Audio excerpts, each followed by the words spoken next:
Good evening সকলকে।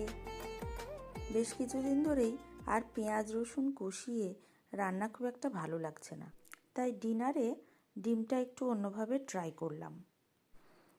পাত্রে তেল গরম হয়ে গেলে তাতে গোটা জিরে, টমেটো, পেঁয়াজ কুচি আর আদা আর রসুন গোটা দিয়ে ভালো করে নাড়িয়ে নেব।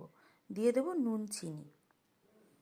এটা হতে থাক, ততক্ষণে পাত্রের মধ্যে হলুদ গুঁড়ো, জিরে গুঁড়ো, ধনে গুঁড়ো, গরম মশলা গুঁড়ো আর লাল লঙ্কা গুঁড়ো দিয়ে একটা পেস্ট বানিয়ে রেখে দেবো। পাত্রে ভাজতে দেওয়া মশলাগুলো ততক্ষণে ব্রাউন কালার হয়ে গেলে সেগুলোকে পেস্ট করে নেব। মশলা বাটা হয়ে গেলে কড়াইয়ের তেলে গোটা জিরে, তেজপাতা, পেঁয়াজ কুচি, সামান্য চিনি, নুন এবং সেই বাটা মশলাটা দিয়ে ভালো করে কষিয়ে নেব। তেল ছেড়ে এলেই দিয়ে দেবো মিক্সি ধোয়া জলটা আর সেই পেস্ট মশলাটা।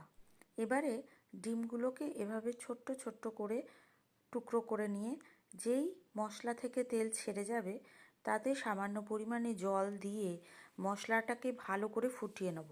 ফুটিয়ে গেলেই ডিমগুলোকে সমস্ত ঝোলের মধ্যে ফেলে দেবো। 5 মিনিট মতো ফুটে গেলে ওপর থেকে গরম মশলা গুঁড়ো আর ধনে পাতা কুচি ছড়িয়ে গরম গরম পরিবেশন করুন। ভিডিওটি ভালো লাগলে একটা লাইক ও শেয়ার করে দেবেন।